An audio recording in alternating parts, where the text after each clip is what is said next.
Welcome, everyone, to the Too Long Don't Listen podcast. Hope you may not know this, but I haven't been recording in a long time, so this is special to me. And I'm so happy to introduce Hope Chauland, or Chauland, that's how I've been reading it in French. Oh, I love the way you say it in a French accent. It is a French surname, although I can't claim any French heritage, but Chauland is how I say it. You say it properly in the French Okay, pronunciation. well, Hope, welcome to the podcast. I'm beyond excited to have you on this show because I've been following you on LinkedIn. And as you know, I'm a big fan of our PMM advocates and ambassadors, and you are one of them. So, yeah, welcome to the show. How are you feeling? Thank you so much. Wow, I feel special now. I know that it's a special you reviving your recordings again. So thank you for trusting me with that. And I just feel excited because of the topics we're going to get into and to be able to help young people early in career because I've been stuck myself there. So I'm excited and I'm thankful and I'm looking forward to it. Amazing. I am too. And I think it's important to then mention to our listeners that so far this series has been around product marketing, and you are a product marketer, so we will talk about that. But the focus today will mostly be around figuring out career shifts, and as a young professional in your 20s, making sure that you have the right tools to overcome those challenges, those hard questions that we ask ourselves as we start our career. And I think Hope is the best person to ask those questions to. So let's dive in. The first question I have for you, Hope, I'd love for you to give our listeners a quick snapshot of your career so far, and also focus on what you're doing today. Amazing. Thank you so much. Okay, a quick snapshot. A quick snapshot would be I started a bit of an untraditional path to marketing. So I actually did my degree in drama and media, or as I used to say, theatre and media production, because I was afraid of saying the word drama as if people would think I can't go and do a job. So drama and media as a degree. And then to pay my way through school, I started up my own business. And that was an events business, events and entertainment. And I grew that business and I loved the marketing aspect so much. I didn't really know it was marketing. I just knew I had to go and drive business and make people aware that I have service. I did that so well that I then decided at the end of my degree to take a master's in marketing and make it more official. My path then in marketing was pretty much across lots of industries. I did travel, fast moving consumer goods. And then it wasn't until I went and took an international sponsored contract in Canada in my early 20s that I got the chance to discover what product marketing is. So I went in as a general marketer, discovered product marketing there because I was very exposed to the engineering team. They were literally on a table behind me in this startup, like 50 of them, huge engineering team, tiny marketing team of 4. And they looked like they were just in the matrix typing stuff away. And I was fascinated. So I got to work with them building out tech and products. Again, I didn't know anything about tech. But since then, I transitioned into product marketing because I knew I wanted to be that strategic orchestration between engineering, commercial, and also stakeholder management with founders, investors. And I did that in startups probably for at least 5 years as a founding PMM over and over and over again. So I was quite guilty of job hopping. After about a year, I'd get a 1-year itch. So if anyone listening gets a 1-year itch, of course, look at what your other opportunities are, but there's nothing wrong with that. You know, I had parents that would stay in careers and jobs and grandparents for their whole lives, but I was very much like, I want to go and do lots of new different things. And I changed industries as a founding PMM, grew teams out, grew functions, knew that I was good at systems and creating stuff from scratch. And then I finally landed into my industry expertise, which today is cybersecurity. And that means that I spent a good few years then in cybersecurity. And then that gave me the opportunity to pitch myself as an industry expert in that and go and work for Microsoft. And that's where I got my corporate gig and got to work for the largest software company in the world. So that was a whole experience. But that's kind of it, from marketing to product marketing, working internationally, and then startups to a global corporate. What a journey, I have to say. Just commenting on that, like the part about you trying to work with different startups and different industries, that resonated with me so much because I've also been doing that. And I think as a product marketer, it's even more insightful to learn from different industries as you work. I think the product marketing role shifts with the industry. So I'm sure, like, after all that experience joining Microsoft, you're like, okay, I think I have a good grasp of what's happening. um, so another question I have for you is, why product marketing? Because you mentioned you were attracted by marketing. I mean, you didn't know you didn't know it was marketing at the time, but then it's kind of how you got into it. And why product marketing specifically? How does it differentiate also, in your view, from general marketing? Yeah, great question.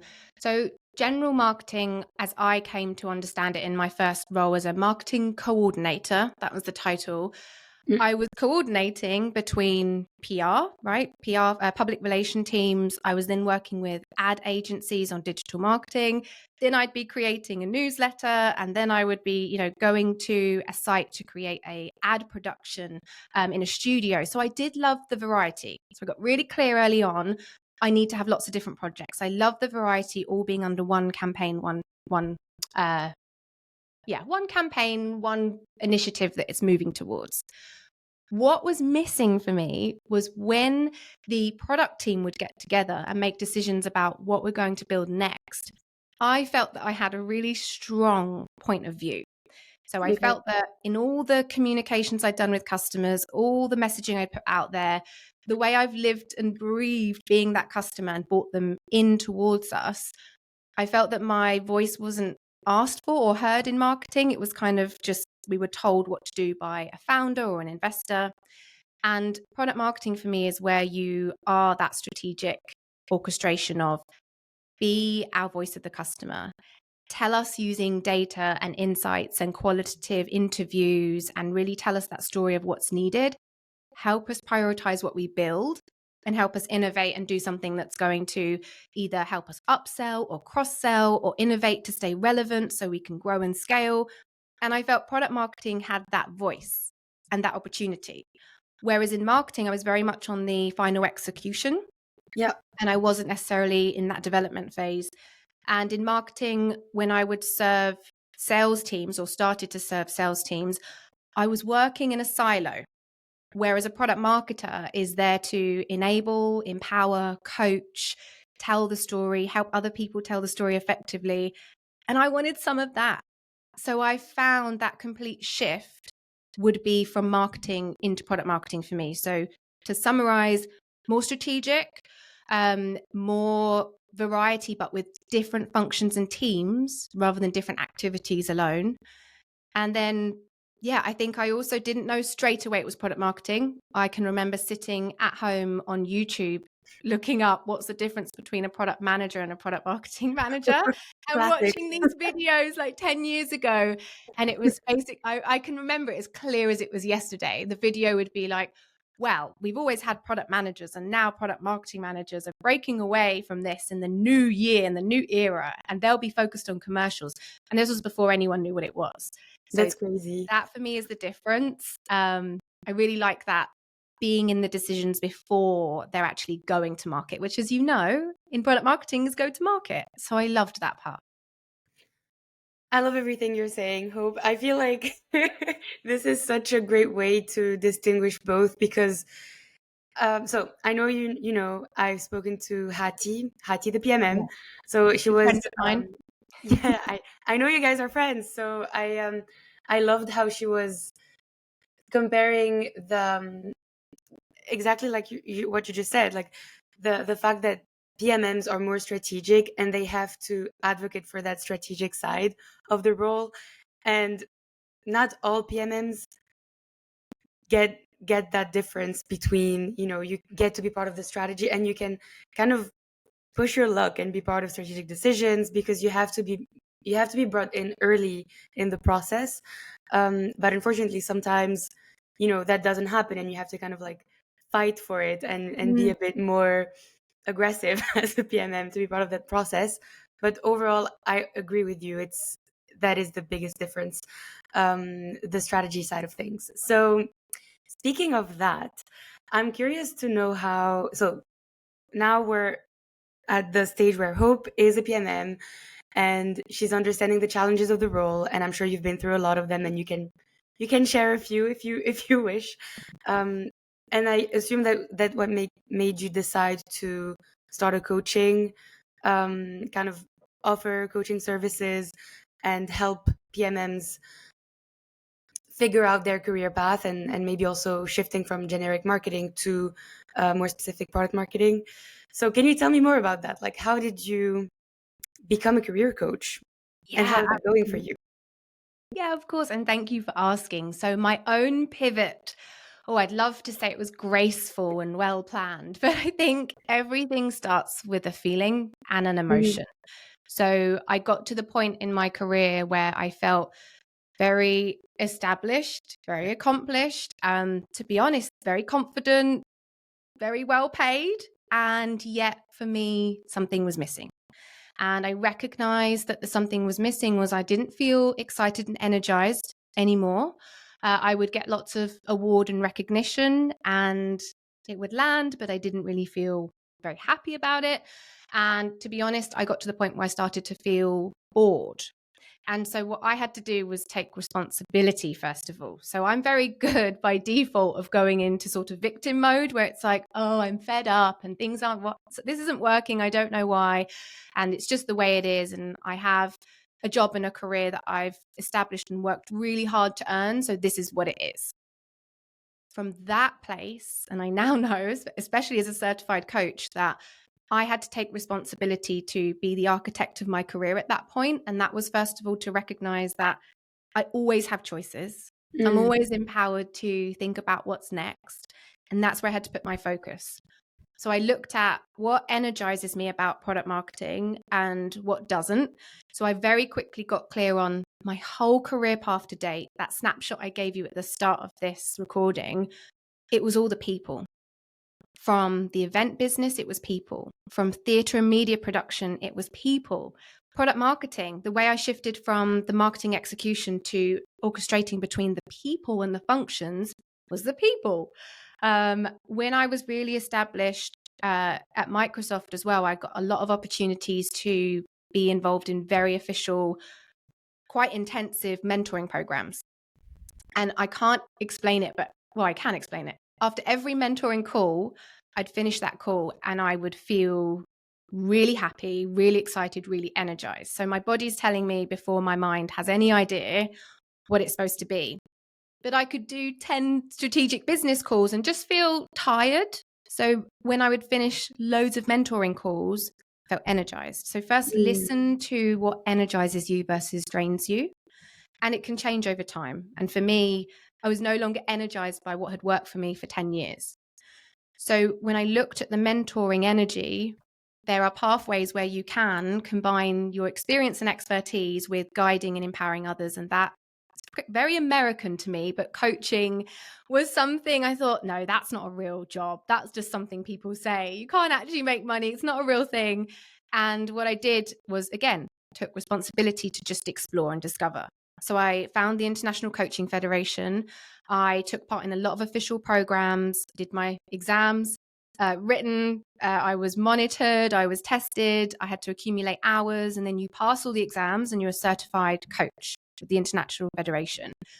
So that was my pivot, and I have loved it ever since. It's the true alignment for me of all of my work experience and what I believe I want to do always, which is help other people be, do, and feel the best they can in whatever they're up to. So that's me as a coach now. And I think although I'm certified to coach anyone, so I could be a life coach, I could be whatever type of coach, but naturally it was where I've been, which is marketing and product marketing. And then it's helping others on that journey, either meeting them where they want to go or where they're at and unsure of where to go. So that's how I got into coaching myself.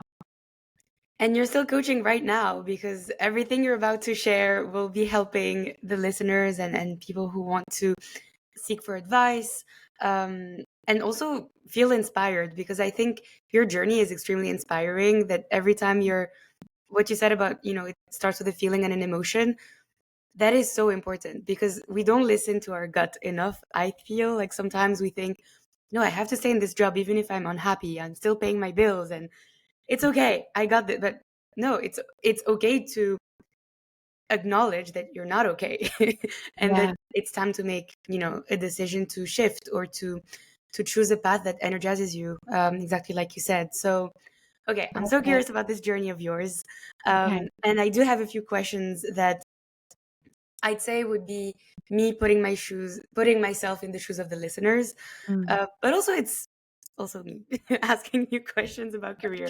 So um, first, this is kind of the, let's say the I think the biggest challenge I hear from just my friends and people I know who started a new job and feel like the career is not right for them, and they want to shift. So whether it's someone in consulting who wants to go into a product marketing role, or someone in sales who wants to move to revenue and operations, and the question is always like, how do I make that shift? Do I need to, start online courses? Like, where does it start, basically? So this is my first question to you, and I feel like you have the answers.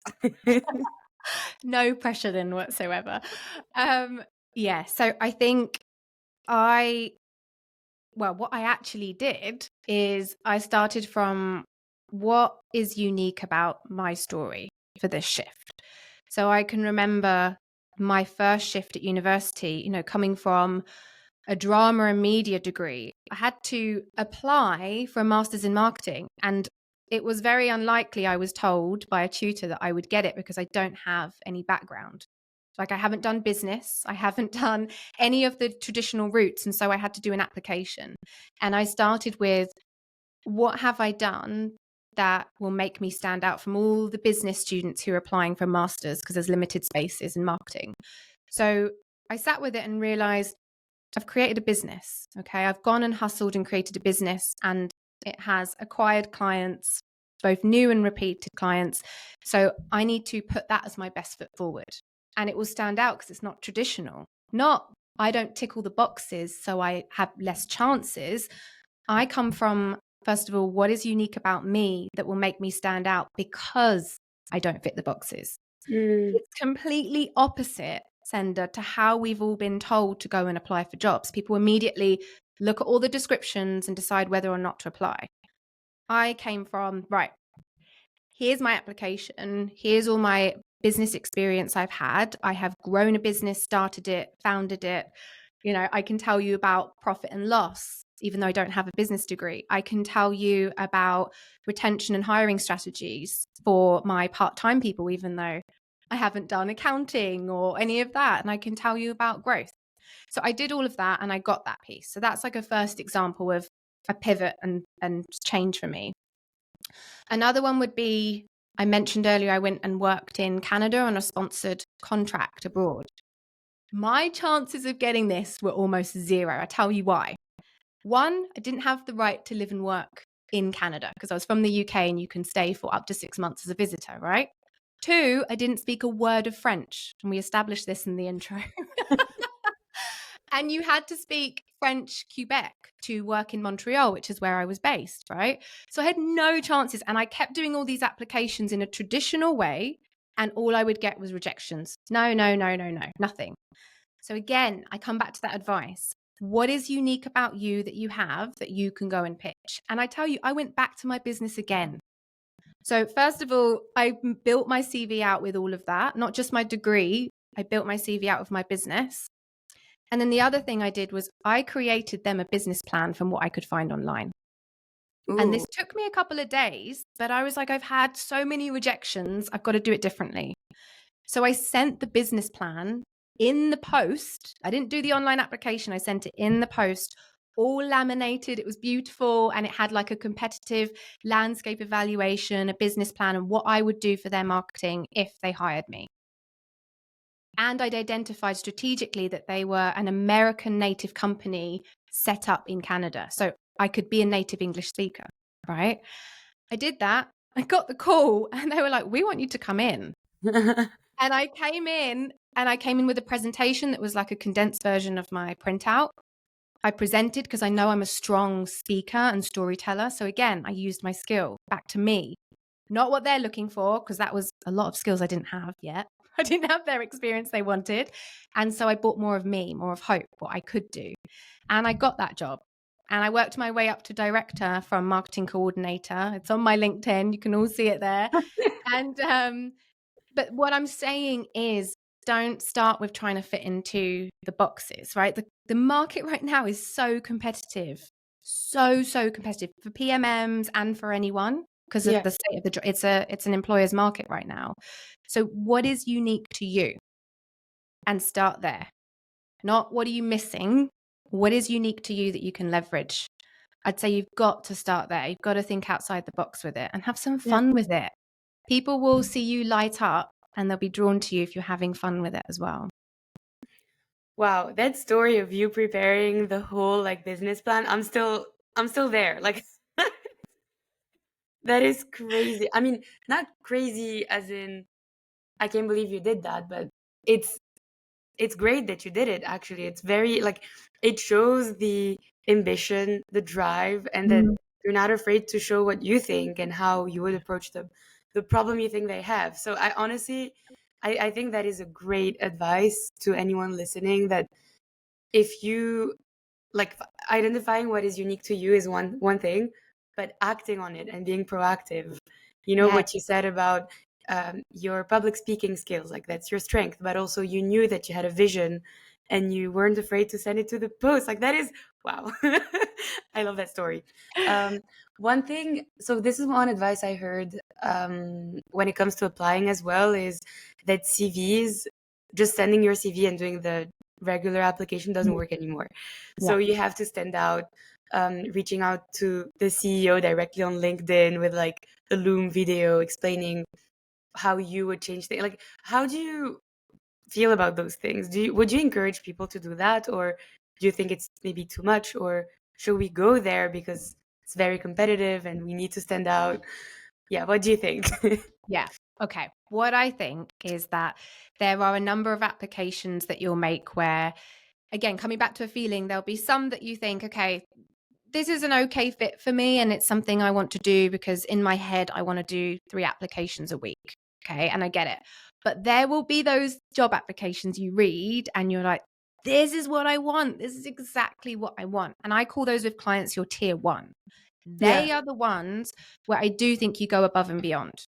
And you do need to do something to stand out at the moment, especially in this market. But I always have done because I always think that everyone's doing XYZ, which is uploading their CV, maybe a cover letter. That's a whole political thing that people get into with cover letters. But statistically, there are stats that show they are still looked at. So, Yeah. yes, I do think that you need to do something that goes above and beyond. As far as reaching out to the CEO, I mean, choose your investments of time. So, I think, first of all, look at your network. Where is your network strong? Where do you see patterns of either industry or company size or past connections? That's your warm leads. That's your warm opportunity in areas. So start there.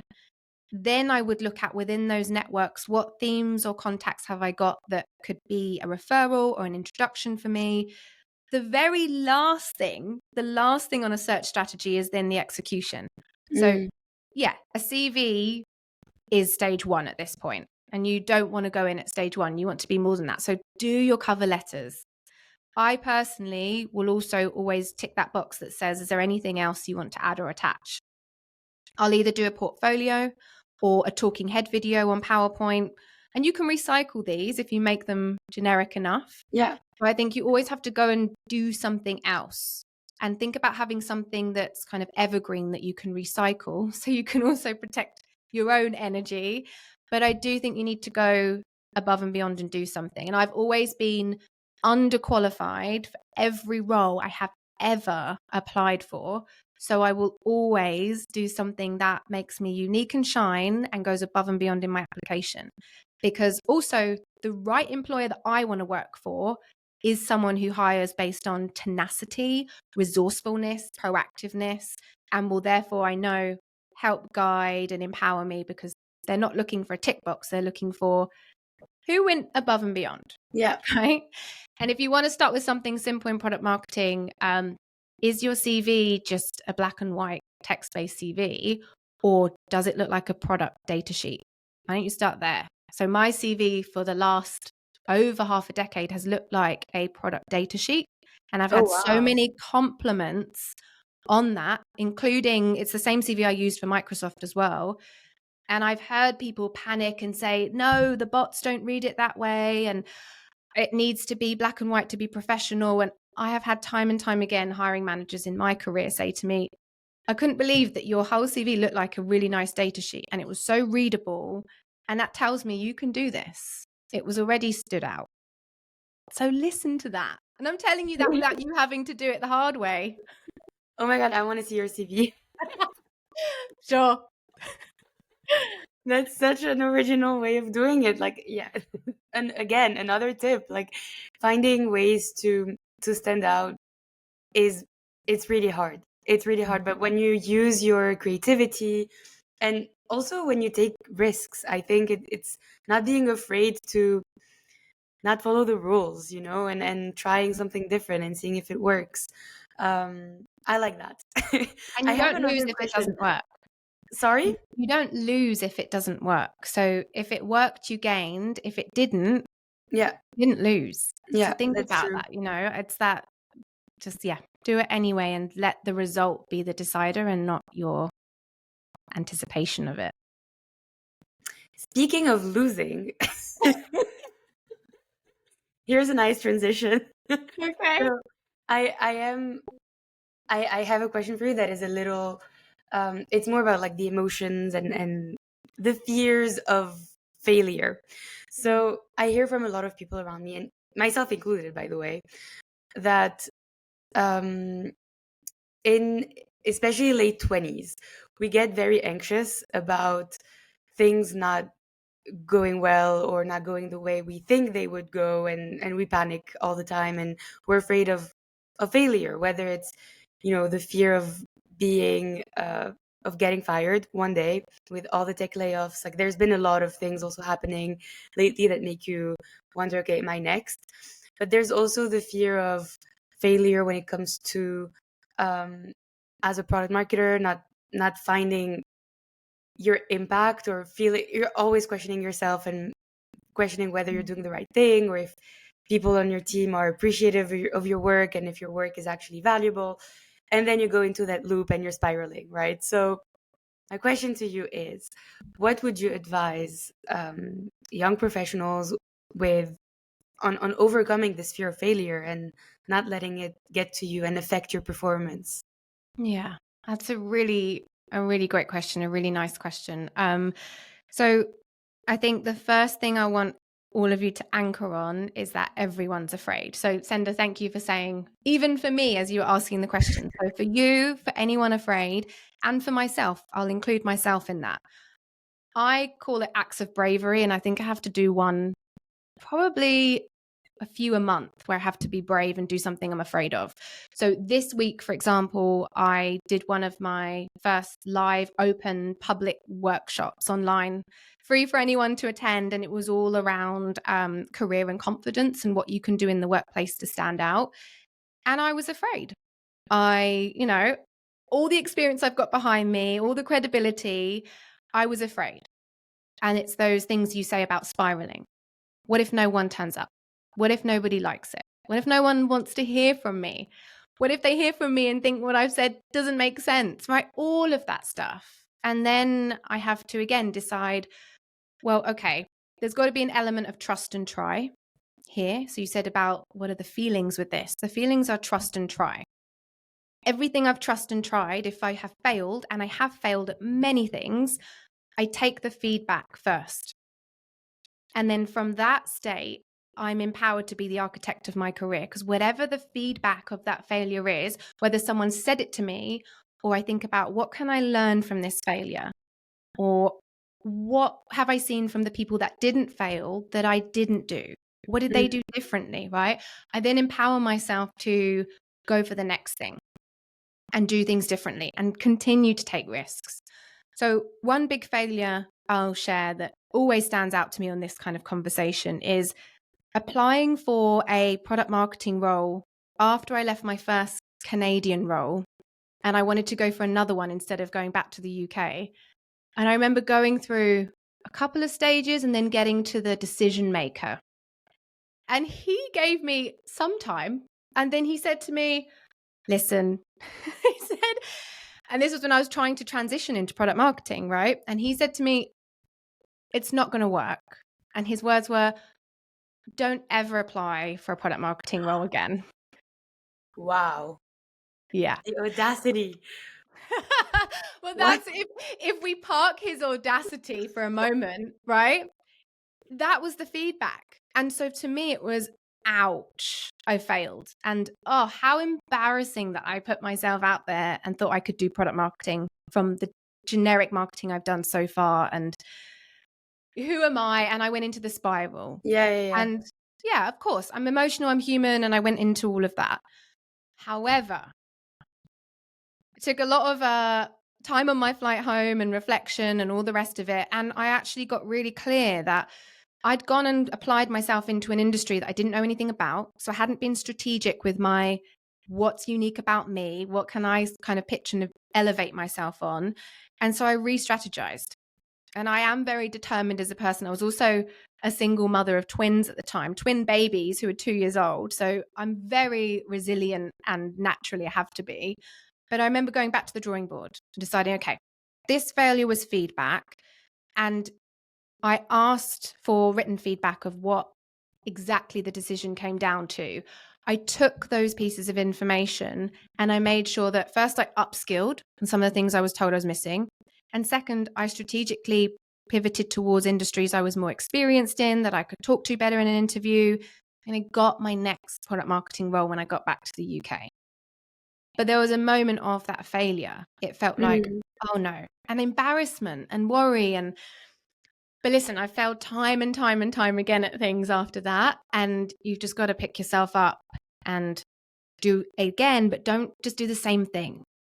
Try and do things a bit more differently. What can you learn? Are you anchored into your strengths and what's unique? And then I would also say persistence has got to start from like in your own core being. I can see you smiling and nodding, so I know it resonates. Yeah, no. This, like, I'm listening and I'm like, oh my God, this speaks to me so much. Like, everything you're saying resonates. And also, I'm just gonna make a comment about that. What you think is failure, I see it more of that was an opportunity for you to take all those learnings and act on them, right? Because I think failure is very subjective, first of all. Like, for someone else, maybe that was, oh my God, how you were so brave, like that is great. And then you managed to overcome all of that. And for you, you took it, I think, also as maybe a bit of a hit to your ego, or that is also very personal. It can be personal sometimes. And for me, I learned that learning to put your ego on the side and just take the feedback and accept that, okay, maybe I wasn't the right person for that, and maybe I didn't do that the right way, but what can I do to get there, and it's okay. But it takes a lot of work. Like, so much honest. work. Like, I've got clients who are quite senior and directors, and they're still working on that. So the earlier you can learn to step aside from your ego, you're completely right, and take the feedback and learning as, okay, how do I re-empower myself from this situation? And then it's a gift. You turn something that for a second might have felt embarrassing or bruising, or you might have had an emotional response. How do you take that as a gift and then craft and create what's next for you in your career? Because you can do that. And for some people, it takes a few days, some people months, some people hours and minutes. And I'm very lucky I've done all of my training and I'm a coach now because I can self-coach and get out of that in minutes. But the earlier you can get that in your 20s, and I'll be making sure my daughters get these tools before their 20s, because even, secondary school, university, I could have saved myself so much time. Yeah, I mean, oh my God, me too. Anyway, Hope, I really enjoyed our conversation. I'm sure people listening would love to either ask more questions or just be part of that workshop you mentioned. I wish I were there. I didn't know it was happening this week. But tell us, how can we find you? How can we learn from you even more? Yeah, Yeah. for the listeners and for myself. Yeah, absolutely. So definitely connect with me on LinkedIn. Like you said, I live and breathe on LinkedIn. So just look at how Chauland is spelt in the show notes and find me on LinkedIn. I'm always happy to connect there. And then if you go to my website, which is pmmcareer.coach, you can find my free workshops. So come and join a workshop. Take the opportunity to come and be a part of free toolings. I changed the themes and things, but it went really well this week. So I guess I'm going to Great. carry on doing them. And then in terms of coaching, a lot of my clients, existing clients now, are quite senior and director and higher levels, but it is absolutely my pay it forward that I want you to know. Anyone early in career or students, if you're looking for a mentor or coach, that I'm absolutely happy to offer you those rates that I have for you if you ever want anything dedicated and one-to-one. So putting that out there too. Thank you so much, Hope. And just one more question. Do you do all the workshops virtually, or do you do them it's all virtual? They are all virtual. I Okay. actually, yeah, I only do corporate ones in person at the moment, but never say never. But at the Okay. moment, they're virtual. So, because I get a lot of people in America and across Europe. So at the moment, they're virtual Yeah. online. I'm asking because not all my listeners are based in the UK, so they can definitely join. Yeah, And I'll do my best to join one as well. I'm I'd love excited. me too. Thank I'd you love so to much. have you on the next one. I've got one in October and one in November. But whenever anyone's listening to this, or whatever year, month it is, just check it out Yeah, online. amazing. Thank you. And I'll make sure to add the links to the show notes. And it was a pleasure speaking with you, Hope. Thank you so much again for sharing all your tips and yeah, being a great guest. Thank you, Sandra. It's been a joy. Speak to you soon.